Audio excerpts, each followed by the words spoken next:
Hello students, वेदसागर क्लासेसमध्ये सगळ्यांचं स्वागत आहे. तर आज आपण बघणार आहोत 8th स्टँडर्डचा चॅप्टर फर्स्ट, ज्याचं नाव आहे living world and classification of microbes. तर आपण बघणार आहोत living words and classification of मायक्रोब्समध्ये सगळ्यात पहिले पेज नंबर 1. तर पेज नंबर 1 मध्ये आपण स्टार्ट करूयात. कॅन यू रिकॉलमधले काही क्वेश्चन्स आहेत. त्या क्वेश्चनचे ॲन्सर 7च्या बुकमध्ये तुम्हाला मिळतील. तर ते क्वेश्चन अशा प्रकारचे आहेत. What is the hierarchy for classification of living organisms. बरोबर, लिव्हिंग ऑर्गॅनिझमची जी हायरार्ची होते, हायरार्ची म्हणजे काय, मोठी फॅमिली टू छोटी, बरोबर, याला म्हणतो आपण क्लासिफिकेशन. तर हायरार्चीचं जे क्लासिफिकेशन आहे लिव्हिंग ऑर्गॅनिझमचं, त्याची हायरार्ची कशी आहे ती आपण चेक करूयात. तर 7च्या बुकमध्ये ही हायरार्ची आपल्याला दिलेली आहे. तर अशाप्रमाणे आहे. हायरार्चीमध्ये सगळ्यात सुरुवातीला सगळ्यात मोठी गोष्ट आहे ती किंगडम, त्याच्यानंतर फायलम, नंतर क्लास, ऑर्डर, फॅमिली, जीनस आणि स्पेसिस. अशा प्रकारे क्लासिफिकेशन आपण करतो. ठीक आहे. त्याच्यानंतर सेकंड क्वेश्चन आहे आपला, who invented the binomial system of nomenclature. तर त्यांचं नाव आहे binomial nomenclature by Clark Linnaeus. बरोबर, हे त्यांचं नाव आहे. नेक्स्ट आहे, which level of hierarchy are considered while writing the name in the binomial nomenclature. तर इथं तुम्ही बघू शकता, फक्त इथं एकदम शेवटचे जे 2 आहेत हायरार्चीमध्ये तेच गोष्टी घेतात जेव्हा आपण काय करतो, एखाद्याला नाव देतो. जसं की वर्गात किरण नावाचे 2-3 मुलं असतील, किरणच नावाचे, तर आपण त्यांना समजा की त्यांच्या आडनावाने काय करतो, नाव घेऊन आपण त्यांना बोलवतो, जेणेकरून काय होईल की ॲक्च्युली कुठल्या किरणबद्दल आपण बोलतो हे सगळ्यांना कळेल. म्हणजे समजा किरण पाटील आणि समजा किरण भोसले असे 2 विद्यार्थी असतील तर आपण फक्त किरण म्हणून चालणार नाही, आपल्याला 2 गोष्टी घ्याव्या लागतील. तशाच इथं जीनस एक घेतात आणि त्याच्यानंतर स्पेसिस. या 2 याच्याने आपल्याला क्लिअर कळतं. ही नॉमिनिक्लेचर सिस्टीम आणली होती, तुम्ही आत्ताच बघितलं, त्यांचं नाव काय, क्लार्क लेनिस. क्लार्क लेनिसनी ही नॉमिनिक्लेचर सिस्टीम आणली होती. त्याच्यामध्ये जीनस आणि स्पेसिस या 2 गोष्टींनी आपल्याला काय सांगता येतं, पर्टिक्युलर प्राण्याला ओळखता येतं. आता हा झाला तुमचा कॅन यू रिकॉलचा पार्ट. आता आपण बघू biodiversity and need of classification.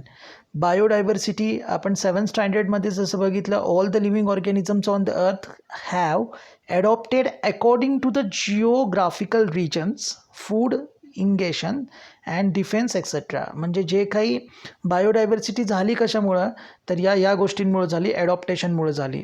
Geographical रिजनमध्ये वेगवेगळ्या कंडिशन असतात, त्या कंडिशननुसार वेगवेगळ्या स्पेसिस तयार झाल्या, त्याच्यामुळं बायोडायव्हर्सिटी. डायव्हर्सिटी म्हणजे वेगवेगळ्या प्रकारचे प्राणी किंवा वेगवेगळे प्रकारचे प्लांट्स कसे निर्माण झाले ते या रिझनमुळे. त्याच्यानंतर फूड इग्नेशन. फूड इग्नेशन जे फूड मिळेल त्याच्या हिशोबाने स्पेसिस तयार झाल्या वेगवेगळ्या.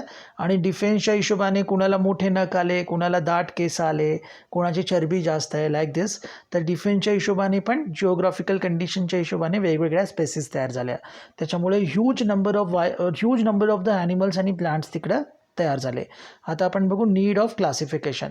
नीड ऑफ क्लासिफिकेशन म्हणजे या सगळ्यांचं क्लासिफिकेशन करायची गरज काय. According to the 2011 census, around म्हणजे ही जी की गणना झाली, गणना म्हणजे मोजमाप झालं, 2011 census, around 87 million species of the living organisms are found on the earth including land and C.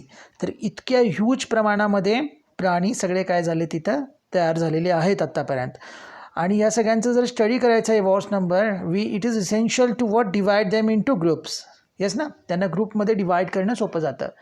Take an example of the medical store or take an example of what, आपल्या किराणा मर्चंट स्टोअरचं जर तुम्ही example घेतलं तर त्याच्यात we can see that they all are what similar kind of the things they are place in the group. समजा सगळे जर तुमचे मेडिकलचं एक्झाम्पल घेतलं, डोकेदुखायच्या जे सगळ्या कंपनींच्या गोळ्या आहेत त्या एकत्र ठेवल्या जातात, सिरप सगळे एकत्र ठेवले जातात, बरोबर ना, या गोष्टी आहेत. तसंच किराण्याचं एक्झाम्पल गेलं तर सगळ्या टाईपचे साबण बरोबर एकत्र ठेवले जातात, धान्य एकत्र ठेवले जातात, तेलाचे डबे एकत्र ठेवले जातात.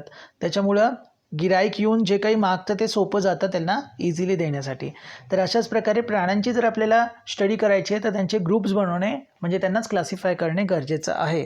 मग हे जे क्लासिफाय आपण करतो त्याची डेफिनेशन बघा. The process of dividing living organism into groups and sub groups is called biological classification. तर ही डेफिनेशन झाली क्लासिफिकेशनची. आता हे क्लासिफिकेशन कधीपासून सुरुवात झाली तर याची हिस्ट्री बघा. तर आता जसं मी म्हटलं लेनियस यांनी 1735ला याचं डिवायडेशन केलं 2 किंगडममध्ये. त्याचं नाव आहे व्हेजिटेबिलिया आणि ॲनिमिलिया. त्याच्यानंतर Haeckel in 1866 considered 3 kingdoms, protista, plants and animals. In 1925 Chatton created 2 groups, prokaryotes and eukaryotes. In 1938, Copeland divided living organisms into 4 kingdoms, Monera, Protista, plants and animals. आता ह्या सगळ्यांची स्टडी करून एक सायंटिस्ट आला, त्यांचं नाव आहे रॉबर्ट हार्डनिंग विटेकर. 1920 to 1980 हा अमेरिकन सायंटिस्ट आहे, was an American ecologist. In 1969 he divided living organisms into 5 groups. आणि हे सगळ्यात मोस्ट ॲक्सेप्टेड हे काय क्लासिफिकेशन आहे जे आपण आता कन्सिडर करणार आहोत ऑर्गॅनिझमचं क्लासिफिकेशनमध्ये. तर बुकमध्ये जी चार्ट दिलेला आहे तो चार्ट मी इथं दाखवतो आहे तुम्हाला लिव्हिंग ऑर्गॅनिझमचा.